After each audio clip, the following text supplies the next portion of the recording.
FPL Game Week 26 final decisions. It is the blank game week and there is injury news. There are doubts to key players in our FPL teams today. We're going to cover all those final decisions that you are making in your FPL teams going into the deadline. Also, we'll be covering chip strategy and the top players to buy. And spoiler, at the end, I've already confirmed a transfer this week.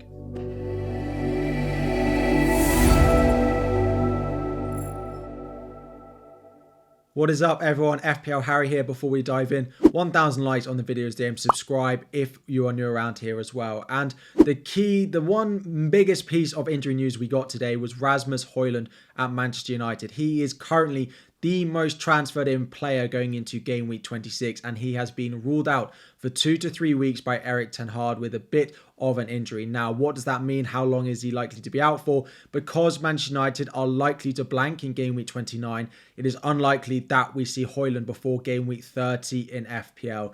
That means he's unlikely to feature in the next 4 Premier League games. And unfortunately, if you moved early, he's not going to be playing this week and you should probably look to sell him as well. Next up was Kevin De Bruyne, one of the most disappointing players in the double game week 25 for us.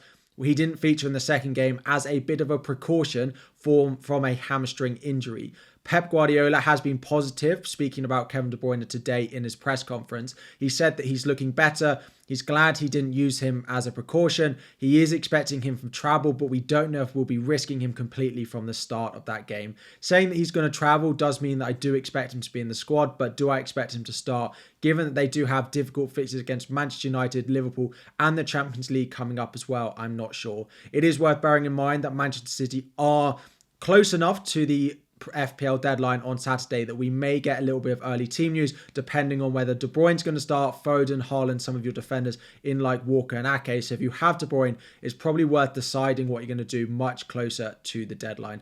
Finally, it's just a little bit of update on Liverpool. Now, they don't have a fixture this week. They are one of the 4 teams that blank, along with Luton, Chelsea and Spurs, but there is a lot of injury news for them. Salah and Darwin may be back for the weekend in the cup final and so back for game week 27 alongside Dominic Szoboszlai. However, Trent Alexander-Arnold, Diego Jota and Alisson in goal have been ruled out for at least the rest of this month into the international break in game week 30, and then they may be featuring after that. So if you have Jota and Trent, they are much easier sells. Part of you might want to keep Salah going into game week 27 and their fixtures after that because they are likely to be back.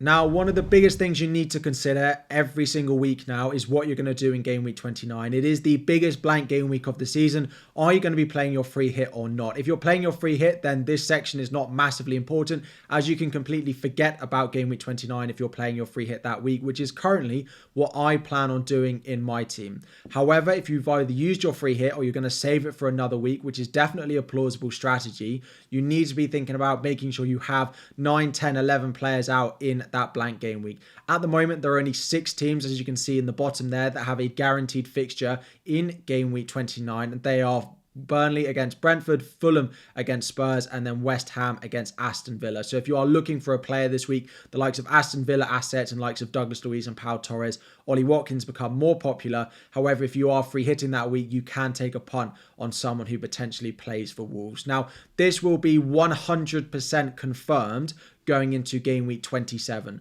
The round of the cup that will decide this is after the game week 26 deadline, between game week 26 and game week 27. So we will have concrete news of what game week 29 looks like before the next deadline, but we don't have it yet. At the moment, it is just predictions. There are no replays in this round of the cup, so we will know for certain. Now, just a few other things that are being asked a lot. There is a lot of discussion about Aston Villa at the moment, the likes of Leon Bailey versus Douglas Luiz and Alex Moreno in defence over Pau Torres. Now, we've had the European draws today, and Aston Villa have been drawn in what is probably a difficult fixture on paper against Ajax. Now, Ajax have not been amazing recently, but it is a big European clash for them. This is starting very soon for Aston Villa. They have a free midweek between game week 26 and 27 because they are not in the FA Cup anymore, but after that they will play weekend, midweek, weekend, which does lead me to have concerns even more than I already did for some of those rotation prone players.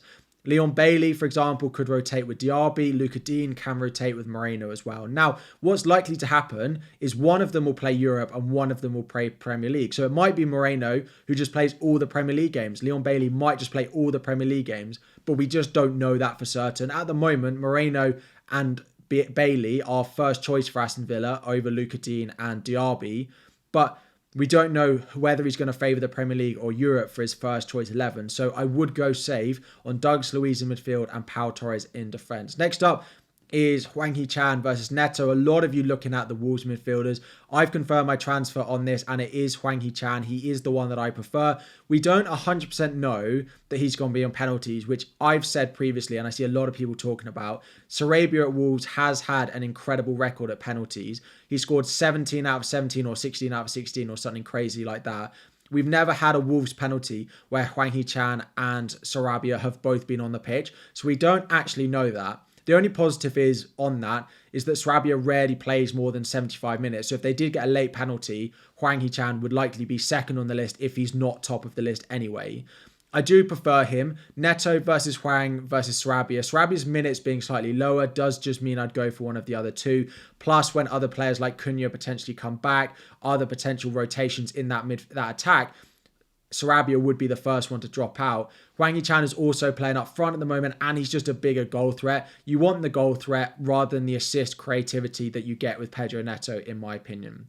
And the final one is not really one for Game Week 26, but it's just a reminder because some of you might make Saturday, Sunday transfers going into Game Week 27 before I have time to upload the video and warn you all. Do not make early transfers going into Game Week 27. This is probably the biggest week of the season not to do that. Between Game Week 26 and 27, not only do loads of Premier League teams play in the FA Cup, so you have the risk of injuries to players that you are buying, but it also confirms Game Week 29, who is likely to blank, and it will also give us a much better prediction of who is likely to double in Game Week 34 and 37. Now, we'll have 34 and 37 almost confirmed by Game Week 30, but going into Game Week 27, we'll have a very, very good prediction of what it's like. So the FA Cup draw and the FA Cup finishes Wednesday evening next week. Please do not make a transfer before Wednesday, despite the price rises, despite the price rules. Just wait for the FA Cup to be out of the way and the draw to be done. Now, a few other things just to talk about. The first one is, should you take -4s, -8s to put out a full 11 of players this week? The first of all obvious thing is, does it benefit your team for the long term? If you're bringing in players like selling Jota, selling Trent, then yes, because those players you're going to have to sell anyway and they're injured. So they're not going to be any use to you next week. So yes. The other thing is, if you're selling a player to add an additional fixture, so let's say I've got 10 players and I take a -4 to about 11. If that player doesn't do anything and scores 2 points, right? That's sort of the base of playing 60 minutes. You're only 2 points down on the hit. Plus you have, of course, the massive upside of that player doing something. So yes, generally I would say a -4, -8 this week is worth it, especially if you're selling injured players or players with a blank fixture this week. The only caveat that you have here potentially is if you're bringing in players that you don't want long term, or actually you'd buy someone else next week. So for example, if you're buying someone and then next week you'd go for a Spurs player or a Liverpool player like Salah, then maybe it's worth considering, do they really score the 4 points back in 1 week? But even in that case, I still probably would take the gamble on a -4 or -8. Next up is captaincy. Haaland is number 1. Saka and Watkins are very, very close behind him and very close in 2 and 3. I'm just going with Saka. Just the point for a clean sheet with Isaac not being 100% back. Saka also on penalties, whereas Watkins isn't. Hwang Hee-chan in number 4. Again, it's a great fixture. To be honest, below that, I struggle to find a number 5. It could be a Manchester United differential. Could be Phil Foden. If De Bruyne is confirmed starting in the deadline, it could be him as well. But I've put Foden just because he is likely to start. And the final one is what to do with Purvis Estupinan. So if you've gone with the Brighton defender, you have been very unlucky over the past few weeks. He's missed out the past couple of games. So what I would say, and actually very strangely in the Brighton press conference, De Zerbi said he had dinner with a couple of the players this week, one of which was Estupinan. He invites all the players round for Italian food at his house on rotation. Now, whether you think that means it boosts Estupinan's chance of starting or not, I will leave that up to you. The other thing worth bearing in mind is Mitoma is unlikely to play this game. Mitoma has been really good for Brighton and he started the past 2 and he's very good at giving width to Brighton, which maybe means Estupinan isn't needed as much when Mitoma plays. But with Matoma out, I do think it boosts Estupinan a little bit. It's very possible they line up without Matoma and Estupinan, but I do think it boosts Estupinan's appeal. So definitely don't go selling him for a hit. If you have a free transfer in the luxury position and you want to sell him, then fine. But I do think that Matoma injury does boost Estupinan just a little bit. Now, looking at who the top players to buy are this week by position, of course, whether they have a fixture guaranteed in Game Week 29 will impact what you're going to do with your chip strategy. So if you are free hitting in Game Week 29, some of the players who blank in 29 might be higher up your list, whereas if you're not free hitting, you need to consider that week. In goal, I'm going with Neto. He does play City this week, but the double in Game Week 28 is right up there for me. However, if you need a fixture in Game Week 29, then Martinez of Aston Villa probably goes above Neto. Flecken, of course, also guarantees you a fixture in Game Week 29, but the fixtures and the defensive performances are not quite as good as Martinez. Sarr, the fixtures coming up for Wolves are really nice, hence we're looking at the likes of Hwang Hee-chan, Dawson and Ait-Nouri as well. The final one is actually Johnson of Crystal Palace. They're playing a back five now, which should make them a little bit more secure under their new manager. He is also just 4.4 million, has a nice fixture this week and a decent run coming up as well.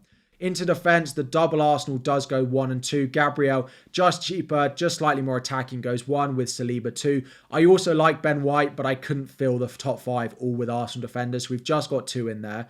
Pau Torres is next. Again, as we spoke about with Aston Villa and Europe, I would go with him over going with Alex Moreno.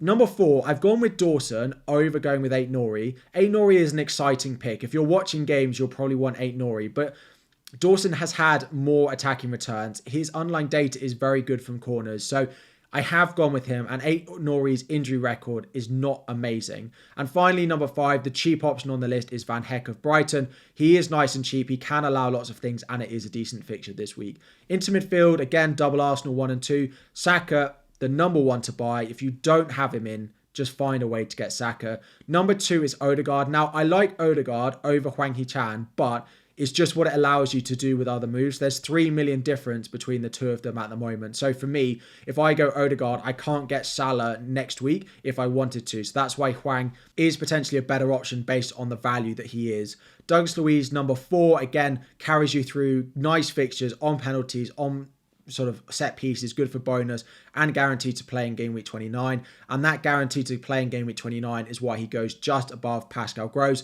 Looks like João Pedro is still going to miss out, so Gross is on penalties. Up front, there were 5 and then Højlund got injured and I basically couldn't find a 5th forward that I would recommend buying this week.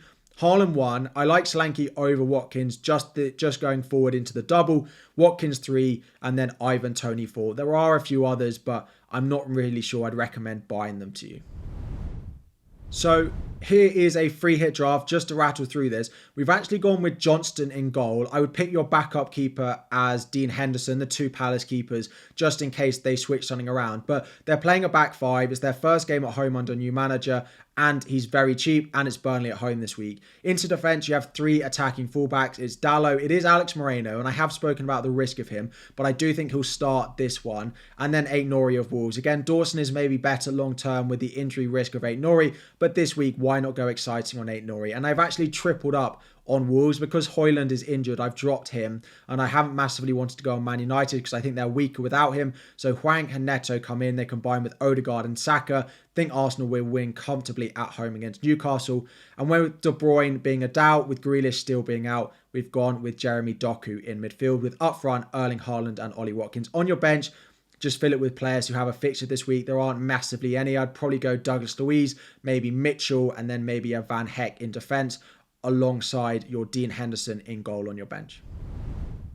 Now, in terms of wildcard this week can work. It's a little bit difficult because you want to plan for the future whilst also having a good team out this week. Personally, I much prefer a Game Week 27 wildcard after the FA Cup results, but if you're playing it, here's what a draft would look like. Neto and Flecken in goal. You have a fixture this week. Flecken is likely to have several doubles later on in the season, and Neto has the nice double coming up. Into defence, you'd play a back 4. Doughty would sit on the bench ready for his double. Senesi ready for his double in Game Week 28. Double Arsenal defence with Pau Torres as well. Into midfield, you'd play a midfield 3 this week of Saka, Neto and Hwang. You just double up, just target the fixture with Palmer and Richarlison on the bench. What this does allow you to do in this draft is leave all the money in the bank to do Neto up to Salah next week if you wanted to. Now, do check your team value is good enough, but I have comfortably enough money to do Neto up to Salah with my 1 free transfer next week. You keep Palmer and Richarlison ready to go for their fixtures next week. And up front, it is Haaland, it is Watkins, and Solanke. Again, captaincy would be the same. Haaland captain, and probably Watkins or Saka vice captain. So looking at my team for the weekend, I have confirmed 1 transfer. Jota was predicted to drop in price, whereas Hwang Hee-chan was predicted to rise in price. He did rise, but Jota didn't fall, but I did confirm the transfer. Nice fixture. I did like Odegaard, but as I've mentioned, Odegaard wouldn't have allowed me to do Foden to Salah next week. I didn't have the money for it. Would have been taking several hits to do it. I do think Darwin to Solanke is almost guaranteed for me before the deadline. Now, with the injuries for Crystal Palace to Eze, Elise, and Mark Guéhi as well, I do think Crystal Palace are a little bit weaker going forward, and I'm not certain that the defensive transfer for Trent is worth a hit this week, and I might just end up playing Charlie Taylor in defence. So Hwang Hee-chan has been confirmed. Solanke 95% will be confirmed. I'm now about 40% that I'll sell Trent to a defender. It might be an Arsenal defender in Saliba, or it might be a cheaper option like Van Heck to allow money going forward, but it's only about a 40% chance that I'm going to do that. In terms of captaincy, again, it's on Haaland. The vice captain keeps going back and forth between Saka and Watkins. At the moment, it's on Watkins, but I do probably wonder if it'll end up on Saka. But just the easier fixture on paper might lean it towards Watkins. I haven't decided on that one.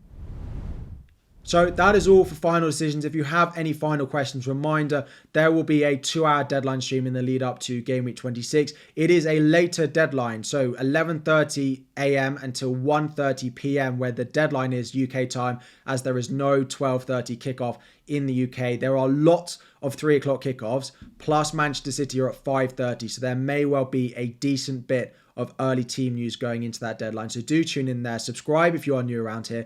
Any questions you have as well, drop them on this video and I'll do my best to answer as many of those, if not on the deadline stream tomorrow. 1,000 likes is the aim. Subscribe if you're new around here, and I'll be back again very soon.